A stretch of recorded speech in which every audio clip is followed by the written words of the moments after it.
Señoras y señores, la tertulia en este lunes que es 29 de noviembre del año 2021. Tertulia 50 y 50, la mitad de los integrantes de la mesa acá, la otra mitad a distancia. Voy con los saludos para quienes están afuera. Ana Laura Pérez, buen día. Buen día para vos y para todos. Aclaremos, estás afuera, pero no te estás mojando ni nada parecido. ¿Dónde No, estoy bajo techo, Ana Laura, buen día. Santiago Gutiérrez Silva también, buen día. Buen día, Emiliano, y buen día a los contertulios, ¿cómo están? Ambos en Montevideo, ¿no? Sí, Montevideo. Sí. Bueno, y acá en Montevideo, pero en el estudio están Martín Bueno, buen día. Buen día, Emiliano. Y David Suriarte, ¿qué tal? Buenos días, ¿qué tal? ¿Cómo están? Bueno, tenemos un par de temas por lo menos para charlar con ustedes. Vamos, si les parece, al primero de ellos. En las elecciones de directores sociales del Banco de Previsión Social celebradas ayer, los ganadores fueron, en el orden trabajadores activos, el candidato del PIT-CNT, Ramón Ruiz. En el orden de los pasivos, el postulante de la ONAJPU, Organización Nacional de Jubilados y Pensionistas del Uruguay, Sixto Amaro. Y en el orden de las empresas, el candidato de Un Solo Uruguay, José Pereira. Mientras Ramón Ruiz y Sixto Amaro, que competían con candidatos de Un Solo Uruguay, fueron reelectos en sus cargos, la gran novedad se produjo en empresas, donde se impuso el nombre de Un Solo Uruguay, José Pereira, sobre Marcelo Ríos, que era impulsado por las principales cámaras empresariales que hasta ahora habían tenido la representación en el directorio a través de Elvira Domínguez.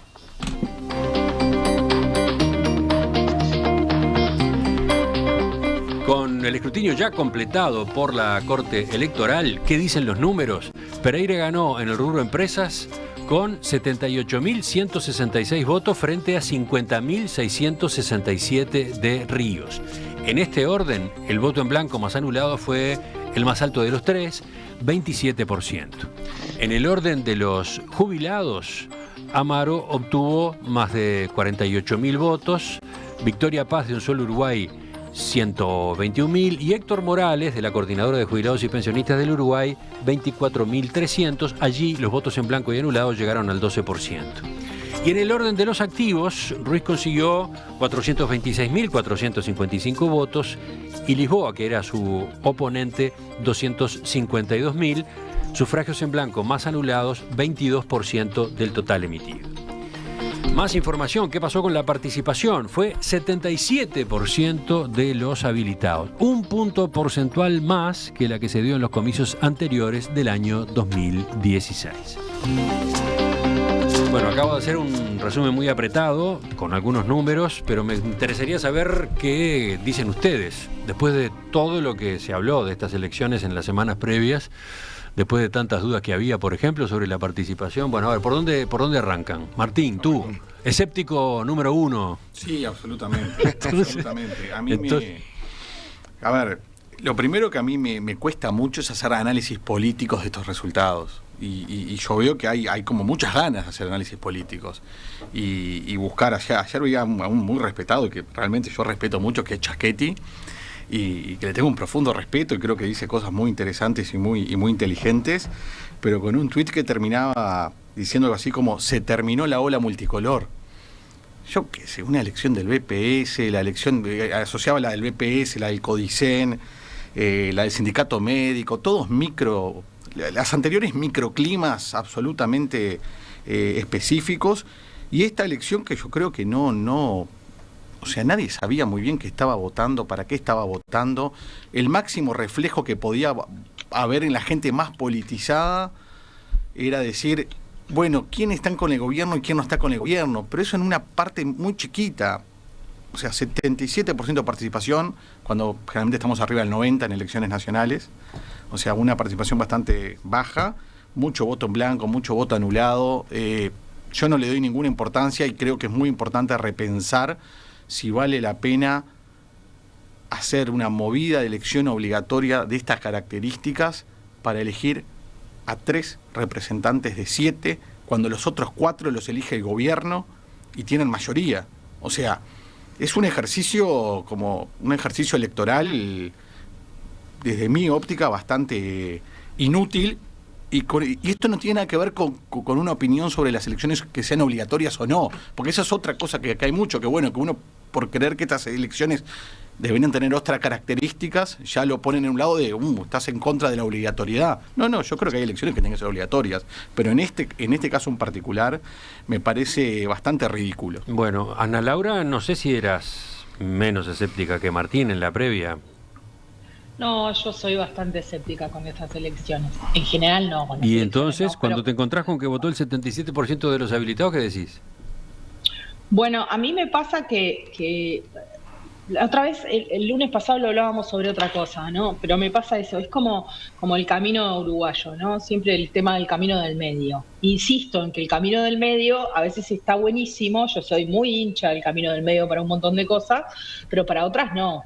Entonces, las elecciones son obligatorias. Ayer había gente rasgándose las vestiduras, como que plantear que estas elecciones no fueran obligatorias, poco menos que era atentar contra la democracia y la Constitución. Entonces, pero entonces, si creemos eso, si creemos de verdad que son tan importantes, informemos, porque el problema de esto es que son obligatorias, pero nadie informa sobre el tema, ¿sí? No hay debates en serio. Obvio que siempre nos echan la culpa a los periodistas, pero en realidad yo no creo que esto sea culpa de los periodistas. Creo que quienes entienden que esta es una elección donde se pelean cosas tan relevantes, que yo puedo estar de acuerdo en alguna de esas cosas, me parece que entonces le tienen que dar un lugar en el debate bastante más importante que el que se le dio. O sea, yo no vi que ninguna de las figuras que luego salieron a decir cosas que comparto con Martín, que decir que esto es un triunfo a nivel político o una pérdida, o una derrota a nivel político, me parece estirar el chicle un poco de más. Pero además, yo no hago, incluso si uno estira el chicle a ese nivel, yo qué sé, yo miro activos, miro que había una lista que no existía y que sacó cerca del 30%. Yo no festejaría tanto, no sé, yo hago una lectura distinta de cómo se dieron las circunstancias, incluso estirando el chicle, digamos. Pero creo que... A ver, entonces... paso en limpio, estás hablando de que obtuvo 30% en activos la lista de un solo Uruguay. Exacto, sí, cerca del 30%. Entonces, yo qué sé, me parece que tampoco es que es una lista que no existía, de gente que nadie conocía, desafiando a gente que está muy consolidada. Yo no hago una lectura de profunda derrota. No, esa es la lectura que hago. Bueno, mirá, tengo, por supuesto, en el manejo de evaluaciones, etcétera, al pasar los medios recibimos nuestros palos. Escuchá de Karina. Los medios se ponen de acuerdo en resaltar lo que ocurrió en el orden empresas, donde se impuso el candidato de Un Solo Uruguay, cuando el triunfo de los candidatos del PIT-CNT y ONASPU en activos y pasivos fue aplastante. Qué pena que ustedes se sumen a esto, dice la oyente. Bueno, francamente la novedad, si lo ponemos así en términos muy simplificados, es que efectivamente en el orden empresas hubo un cambio. Había un candidato que tenía la representación de todas las cámaras empresariales del Uruguay y que implicaba la continuidad con la gestión de años anteriores, y ese candidato perdió. A ese candidato lo desplazó un hombre de Un Solo Uruguay. Esa fue la gran novedad. La otra novedad es que, habiendo competencia en el orden activos y pasivos, se mantuvieron, sí, los directores anteriores o la representación anterior. Pero digamos que me parece que hay un dato fuerte ahí, ¿no? Pero, David, a ver, ¿tú por dónde vas? No, yo creo que, en primer lugar, creo que es bueno que haya habido un 77% de votación. Hay que tomar en cuenta que los mayores de 75 años, que pueden ser un universo de unos 150 o 200 mil personas, no estaban obligadas a votar, y muchos de ellos no estaban en condiciones de ir a votar. Así que yo creo que es altísima. Y además también creo que se demuestra que la gente, y ahí no estoy de acuerdo con Martín, yo creo que se demostró que gran parte de la gente sabía por qué votaba, por lo menos tenía una visión de por qué votaba. Es decir, y yo creo que queda muy claro que estas elecciones se partidizaron, y cuando digo se partidizaron es porque aparece un partido político, porque Un Solo Uruguay, ¿qué es? Es un partido político, porque a esta altura, Y esto lo decía muy claro hoy Ramón Ruiz, cuando nosotros tenemos a alguien que presenta un candidato bajo el mismo lema, digamos, o bajo el tema de un solo Uruguay, un candidato a nivel empresarial, un candidato a nivel de activos y un candidato a nivel de pasivos, lo que es un programa político, no es una organización social que está detrás. ¿Ah?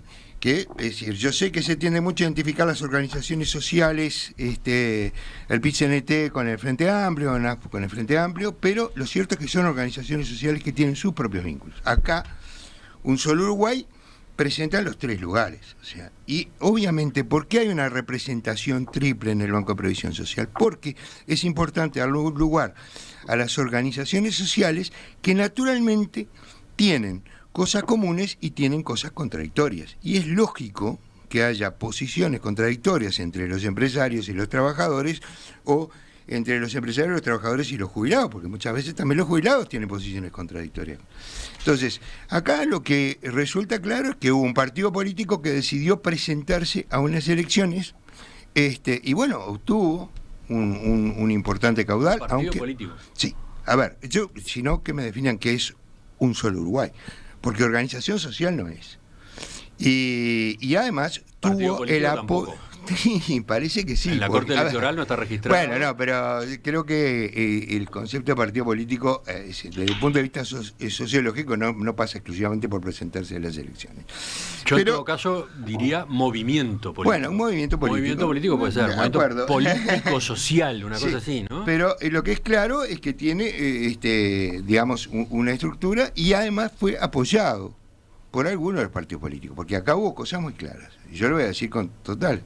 No solo las denuncias que hizo Ramón Ruiz con respecto a lo que pasó en Flores, ¿no? Que fue muy claro, con respecto a que el Partido Nacional apoyaba a los candidatos de Un Solo Uruguay, sino que acá mismo yo escuché a Fernanda decir que ella iba a votar a Lisboa. No me explico por qué. O sea, Fernanda Esfeir. A Fernanda Esfeir. Sí, Fernanda Esfeir, perdón. Entonces, yo creo que realmente hubo una definición, no sé si de todo, pero hubo una definición de mucha gente del Partido Nacional de votar a Y por el otro lado, es decir, el resultado, yo creo que quienes se van a tener que plantear desde el punto de vista empresarial qué representación tienen realmente es las cámaras empresariales, porque las cámaras empresariales naturalmente eran las que llevaban un solo candidato, porque eran las que menos discusión tenían. Ahora, nadie iba a pensar que Elvira Domínguez, por ejemplo, que estuvo tantos años en la dirección, tenía las mismas la misma base de pensamiento que puede tener una ASPU, el PIT-CNT, sino todo lo contrario, ¿verdad? O sea, para mí Elvira Domínguez era una clásica representante de las cámaras empresariales. Entonces, digamos, ¿qué es lo que cambió? Bueno, en este momento tenemos a alguien que está representando no tanto a las cámaras empresariales, porque evidentemente hay una gran división, sino a un movimiento político, por decirlo así, no digamos un partido, pero un movimiento político. Ojo que un movimiento político se puede transformar también en un partido, pero que evidentemente recibió un apoyo de algunos sectores de los partidos políticos. Bueno, tengo más lectura, por ejemplo esta de un oyente, Gonzalo, que dice que votó en el orden activos en blanco. Ni a los cultores de la lucha de clases, ni a la derecha encubierta de indignados anti-establishment. Él dice que la polarización llegó al BPS. Y después mandó un segundo mensaje diciendo: fue la primera vez que Un Solo Uruguay se la jugó en una contienda electoral, con apoyos no explícitos de políticos del Partido Nacional y de Cabildo Abierto. Un Solo Uruguay no tiene organicidad ni identificación política, pero la juega como autoconvocados indignados anti-establishment. Recuerda viejos movimientos de triste recuerdo en la vieja Europa. Bueno, ahí tenés otra lectura. Coincide bastante. Pero nos falta escuchar a Santiago. Bueno, a mí me gustó la analogía que hizo Ana Laura con el Camino del Medio, por dos cosas. Primero porque le tengo cariño al Camino del Medio en 33, que va de 33 hasta Santa Clara, de Leolimar. Ahí trabajo yo en un campo, entonces tengo identificación. Pero además, esa cosa bien uruguaya del Camino del Medio, y que nos da seguridades y certezas, y también tiene detrás una cantidad pesada de aversión al cambio, de quietismo, de status quo. Las elecciones para mí, por lo menos en el universo que yo habito, nadie sabía ni para qué bien votaba, ni a quién tenía que votar. La cantidad de gente que me llamó a preguntarme, vos, ¿a quién tengo que votar? Vamos a decir la verdad, las cosas bien claras como son. Claro, te llamaban y te preguntaban como referente político, como qué. Y bueno, vos que estás en La Roja ahí, contame un poco cómo es. Así, en ese... En La Roja. ¿Me explico? Pero en las elecciones nacionales también pasa eso, ¿eh? Bueno, pero la gente tiene, digo, otro nivel de información, otras preferencias, etcétera, etcétera. Y no concuerdo... Para, ahora me dejaste intrigado. ¿Y qué le decías a esa gente? ¿Qué tenía que votar esa gente? Lo que le diga a su conciencia, el voto secreto. ¿Esa era tu respuesta? Muy bien. Sí, claro. Sí, claro. Digo, yo les digo lo que yo voté, pero es otra cosa. Bueno. En realidad, a ver, me hizo un poco de ruido en varios puntos el análisis que hizo David, porque si un solo Uruguay es un partido político, el PIT-CNT es un partido político, que además va de la mano con el Frente Amplio ahora a impugnar artículos de una ley, cuando el PIT-CNT representa a trabajadores y en realidad no tiene representación parlamentaria.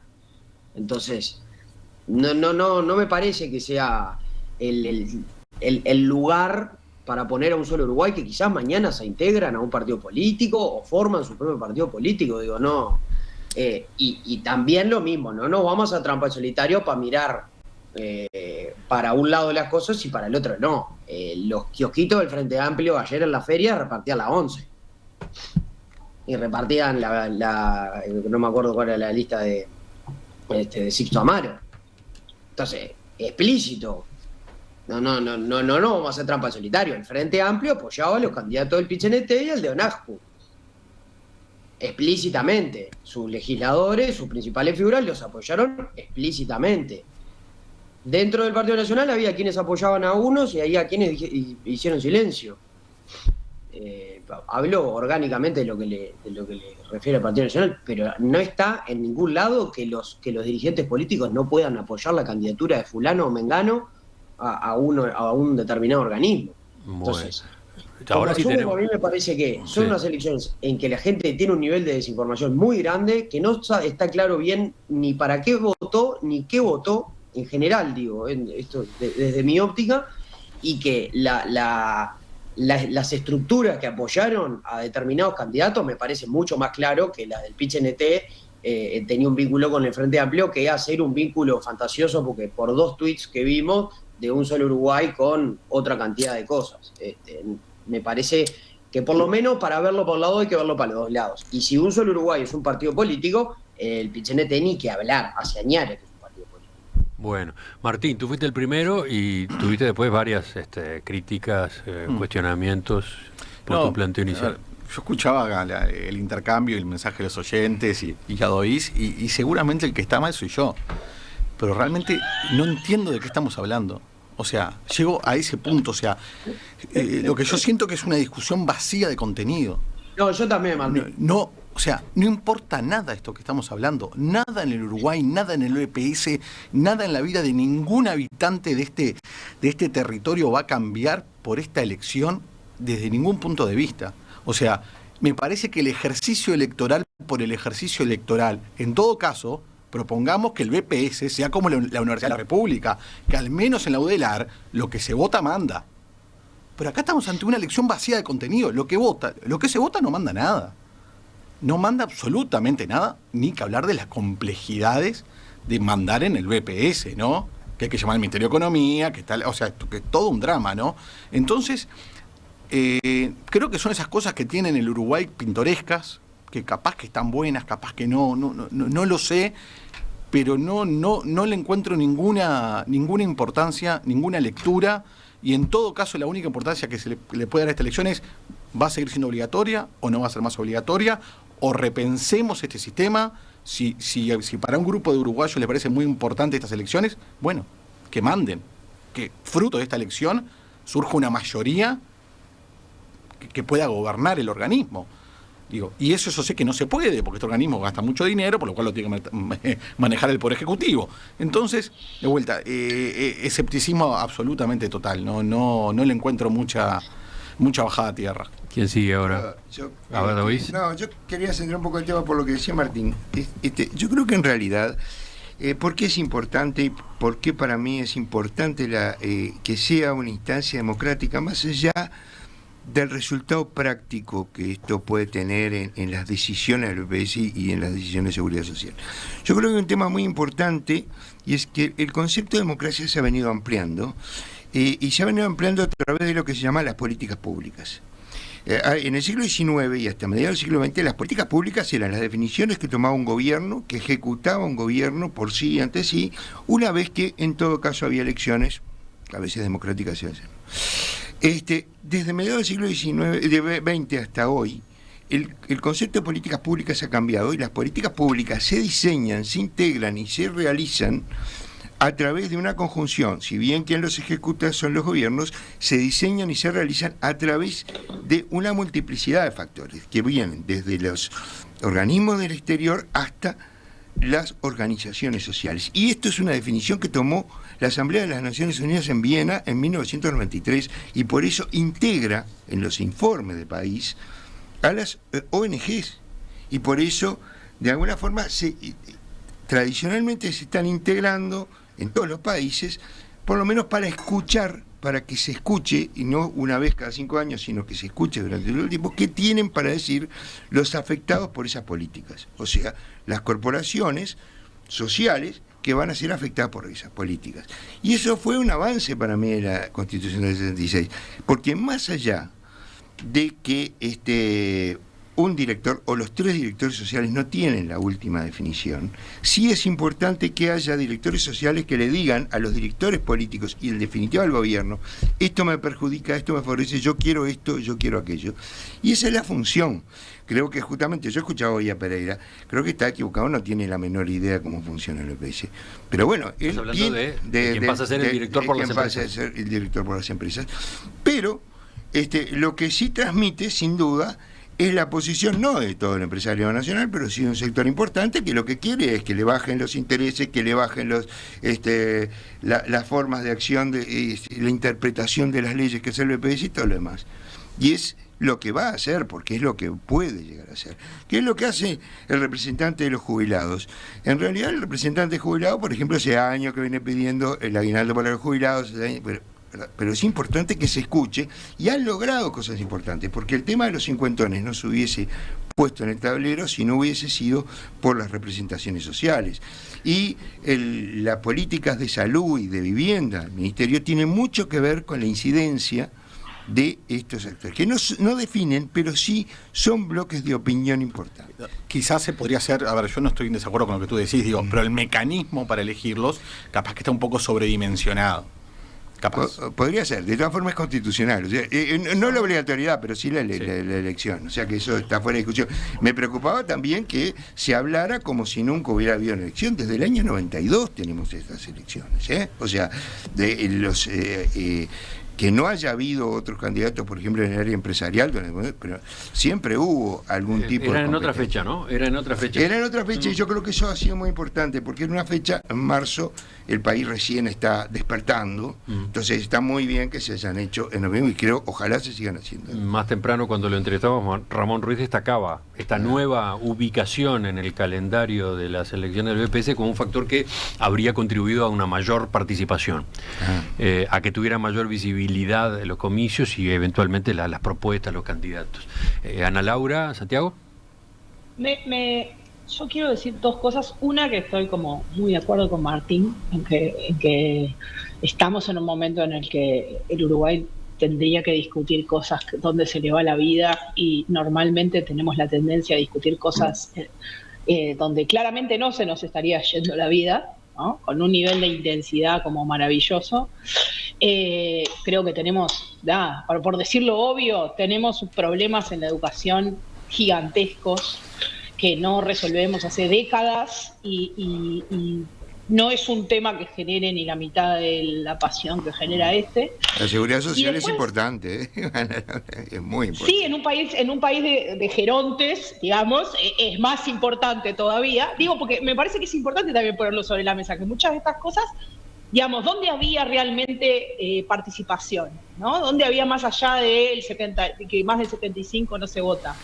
¿Dónde siempre hubo históricamente pugna de listas? En el orden de los jubilados. Me parece fantástico, pero claramente muchas de estas discusiones tienen que ver con que en Uruguay tendemos a poner el foco mucho más en la gente grande que en los niños, ¿no? Normalmente, de forma histórica, por cómo está estructurada la sociedad en el Uruguay. Porque no votan. Exactamente, y porque además son pocos encima, ¿no? Entonces, me parece ese punto interesante, para decirlo. Y en segundo lugar, a mí me parece que otra cosa que yo escuchaba, la oís y pensaba, yo creo que hay una idea, a mí una cosa que me parece que también en algunos sectores puede generar un cierto desinterés por participar, es que en realidad mucha de esta gente que se presenta forma parte de corporaciones. Y está bien, está perfecto. Los sindicatos, en Uruguay tenemos una central única que funciona muy bien, que representa, pero no necesariamente los intereses de todos los trabajadores son los mismos. Y no necesariamente las únicas distancias en intereses se dan entre jubilados y trabajadores o entre empresas y trabajadores. Muchas veces las decisiones no afectan de la misma manera a quienes están sentados en esa mesa que a quienes no están sentados. Lo mismo en empresas donde gran parte de las empresas del Uruguay son pequeñas y medianas y donde históricamente la representación era de las cámaras, donde claramente los intereses no son los de las pequeñas kioscos y etcétera. Entonces me parece que también asumimos que quien representa a los trabajadores y a los activos y a los jubilados, no me animo porque ya es como más compleja esa realidad, pero seguro hay diferencias, pero también esa idea de que todo lo que quien representa a determinados trabajadores sienta que es justo, o sienta que merece la pena pelear, o sienta que lo afecta o no lo afecta, representa la afectación a todo ese orden. Me parece que no es así. O sea, no es verdad. Hay muchas decisiones que tomó el BPS que afectaron negativamente a algunos grupos y a otros no, por ejemplo. Sí. Mira, estás poniendo el dedo en un debate nuevo, ¿no? Que podría abrirse. Hago silencio para tirar la pregunta. Sí. Hago silencio para tirar la pregunta, que es la siguiente. En cada uno de los tres órdenes, ¿la representación no debería ser de más directores? ¿Pasa qué? No, a ver, es una broma, ¿no? Pero voy a lo siguiente. Fue lo que planteó Martín, digamos. Claro, a lo que aparecía recién en algunas de las intervenciones. Un director puede representar efectivamente a toda la complejidad de los activos. Un director puede representar a toda la complejidad de las empresas uruguayas, etcétera, etcétera, etcétera, ¿no? Quizás ahí hay un problema de diseño también. Ahora que se produjo la votación, ¿no? El ganador en el sector activos, ¿va a ignorar por completo que hubo otro candidato que tuvo una cierta votación relevante? El ganador en el sector empresas, ¿va a ignorar por completo al otro candidato que también tuvo una votación relevante? ¿Es así que funciona el sistema? ¿El que se impuso resuelve por sí mismo? Miren para cuántas cosas da esta representación social en el directorio del BPS, ¿no? Sí, hay que ver ahí cómo estaban alineados o quién impulsaba a los candidatos también, porque uno no puede desconocer, salvo el caso de Marcelo Ríos, que era bien paradigmático, porque de Juan Castillo a la ARU lo apoyaba un universo de personas bastante variopinto. También uno tiene que leer ese tipo de cosas. El Sixto Amaro declaró la importancia que tenía ahora que hubiese ganado él nuevamente, más ahora que se venía una reforma de la jubilatoria inhumana, injusta, neoliberal, terrible, los mismos adjetivos y palabras que lamentablemente usan para absolutamente todos los temas y términos, cuando en realidad estaría mucho mejor y sería mucho más sano, incluso desde el lado del desacuerdo, decir, bueno, vamos a hacer todo lo posible para que logremos en el directorio del BPS llegar a una reforma jubilatoria lo más justa, humana posible, pero estamos todos de acuerdo en el sistema político que tiene que haber una reforma jubilatoria. Y desde el arranque estoy en contra, soy contra. Hay que ver si leyeron el documento entero. Sí, lo leyeron, no tengas duda, porque es un equipo, discúlpame, pero no tengas duda que hace años que viene trabajando. Yo sé que hay una cantidad de gente trabajando en eso, pero bueno, antes que saliera el documento, el PIT-CNT, Marcelo Abdala, dijo, no descartamos hacer un referéndum para anular la reforma jubilatoria, que hay que ver si es exacto, además que se puede hacer de esa forma. No había salido el documento. Entonces, estamos en contra por las dudas. Eso, lamentablemente, en Uruguay. En el Uruguay de hoy pasa seguido. Todo el tiempo y generalmente del mismo lado. A ver, el BPS, la seguridad social en Uruguay es, ¿cómo puedo decir? Es la vida de la gente. O sea, es una cosa central, ¿tá?, que estructura, yo diría, millones de uruguayos.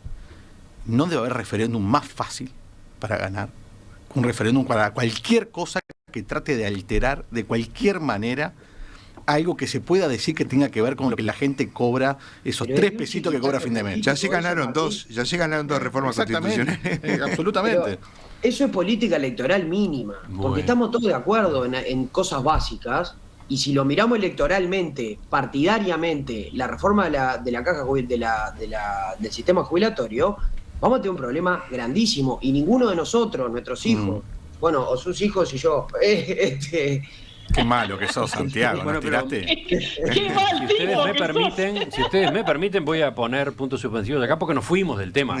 Creo que nos fuimos, ¿no? El directorio del BPS no resuelve la reforma de la seguridad social. Vale que no. La reforma de la seguridad social se resuelve en el Parlamento y bueno, por Ejecutivo, etcétera, ¿no? Bueno, pero después existen mecanismos impulsados que pueden ser de democracia directa. Yo no sé si en estos casos están así, habría que ver. Por eso, pero nos fuimos a otro tema que es la reforma de la seguridad social, no las elecciones del BPS, que era lo que estábamos considerando. Ya volvemos, vamos a detenernos en otro hito de este fin de semana, en el segundo punto del orden del día. El ciclo Arte UI en perspectiva se renueva, tiene como una de sus características la de que semana a semana hay capacidad para la sorpresa. Y en esta ocasión, ¿cuál es la variante? ¿Qué es lo que hace particular al cuadro que tenemos acá en el estudio? Está firmado por Eduardo Bernaza, uno de los nombres más originales, podría decirse, que ha tenido el periodismo en prensa escrita en nuestro país. ¿Por qué? Desde el año 1931 fue dibujante en el diario El Día.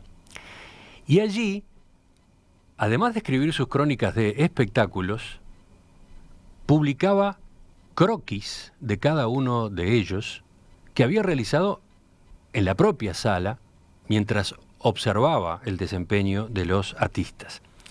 Esos croquis, en buena medida luego, él mismo los transformaba en pinturas. De esa forma documentó, dicen, todos los grandes espectáculos que se presentaron en nuestro país, incluyendo visitas de grandes figuras del exterior. Eduardo Bernaza falleció en mayo de 1991, pero su obra está dispersa en colecciones privadas, en museos de acá de nuestro país, museos del exterior. Y en estos días, desde fines de octubre, ustedes tienen la posibilidad de acceder a una muestra de aquel trabajo, donde en el Espacio Cultural Edificio Artigas, en la Ciudad Vieja. Bueno, de esa muestra, hoy contamos con el privilegio de tener acá en el estudio uno de los cuadros. Este que se llama Danzarina, que es un óleo sobre tela y que desde ya les recomiendo observen con mucha atención en nuestra cuenta en Instagram o en la emisión en video. En la cuenta en Instagram, además, ustedes van a poder observar otros ejemplos de esa exposición que está disponible en Ciudad Vieja.